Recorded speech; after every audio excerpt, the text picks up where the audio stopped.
Bonjour à tous et à toutes, soyez les bienvenus dans cette nouvelle vidéo.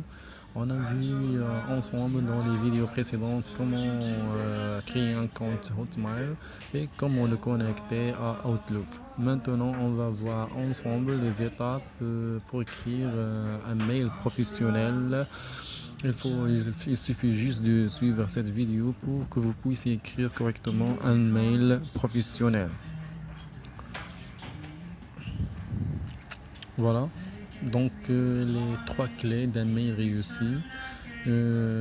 Premièrement, on doit être courtois, il faut utiliser des formules de politesse, à savoir je vous demande, je voudrais, etc. Donc un mail réussi doit être concis, ça veut dire bref, il ne faut pas écrire trop. Donc finalement, un mail réussi doit être convaincant, ça veut dire qu'il faut utiliser des arguments pertinent pour persuader votre destinataire.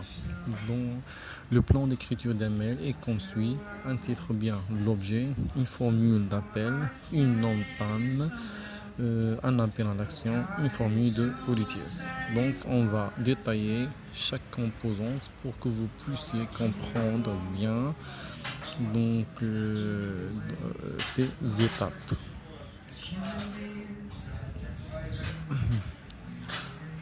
Le titre bien l'objet et le texte que lira en premier votre destinataire. Donc il faut bien choisir votre objet. C'est pour cela, donc l'objet du mail doit être une phrase nominale, une phrase sans article, une phrase sans mot de liaison, une phrase de 5 à 7 mots.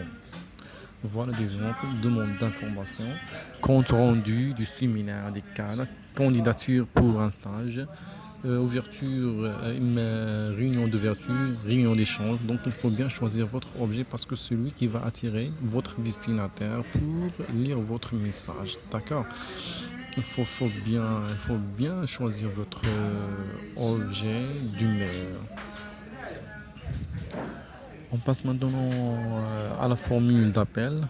Donc, il dépend de votre destinataire, dépend du destinataire de votre mail. Donc, s'il s'agit d'un connu, on utilise soit madame, soit monsieur. S'il s'agit d'une personne assez proche, on utilise chère madame, cher monsieur.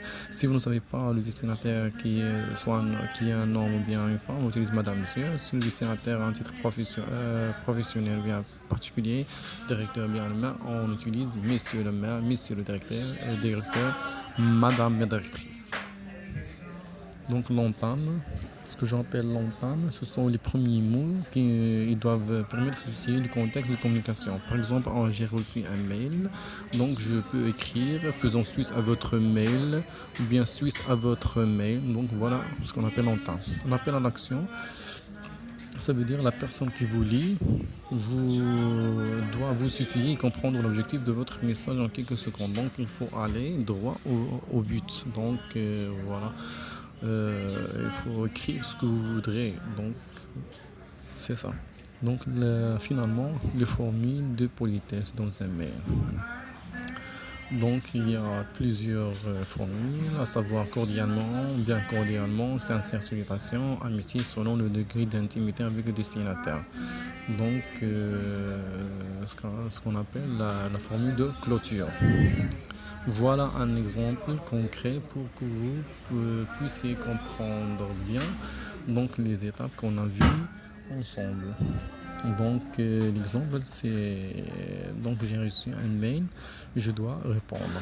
Donc l'entame c'est: je fais suite à votre mail dans lequel vous me demandez, voilà, vous écrivez.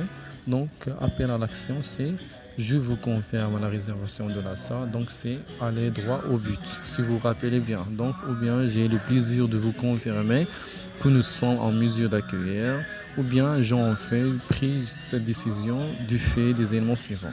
Voilà donc un mail concret. D'accord? Donc